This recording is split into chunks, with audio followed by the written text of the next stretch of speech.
Windows 10 ROG Edition, an OS that gets mixed reactions.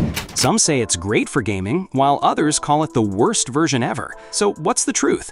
That's exactly what we're going to find out in today's video. From downloading it to testing gameplay, I'll show you everything. Should you download this OS? Let's find out. For installation, you'll only need a few things. First, you must have the ISO file. Second, you must have the Rufus software. And you'll need at least an 8 GB pen drive. First of all, insert the pen drive and launch Rufus. After that, drag and drop the ISO file into Rufus, just like this. Then, the option below will automatically change to GPT. So if your partition system is based on GPT, let it stay on it. Otherwise, choose MBR.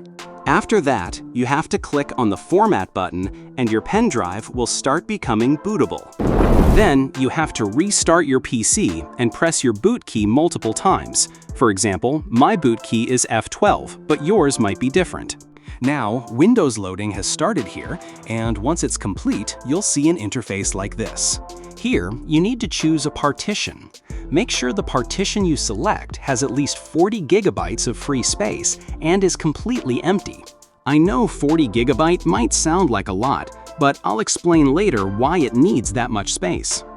Then, once this process is complete, your system will restart 5 to 6 times. After that, you'll see a screen like this. Now, first of all, you need to connect to your Wi-Fi.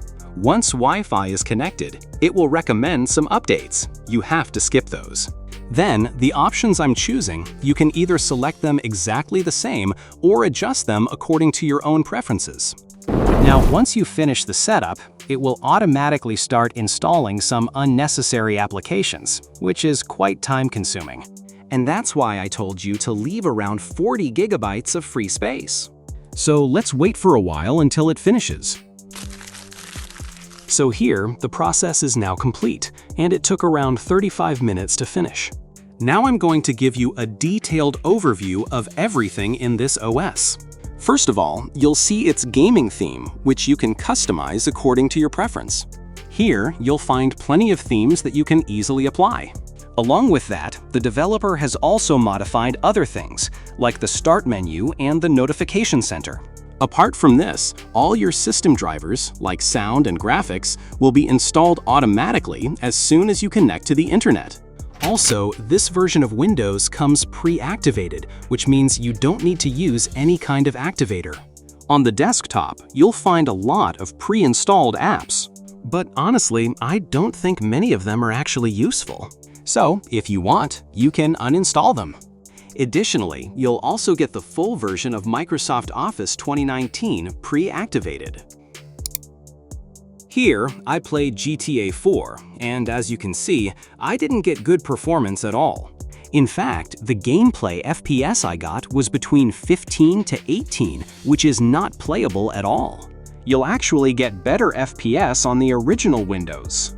So overall, this OS is quite disappointing, and I honestly wouldn't recommend it, especially not for gaming. But if you're looking for an OS that comes with all the essential productivity apps like MS Office, etc., then you can go for this one. However, if you're looking for an OS purely for gaming, then click on the playlist on the left. And yes, I'll see you there.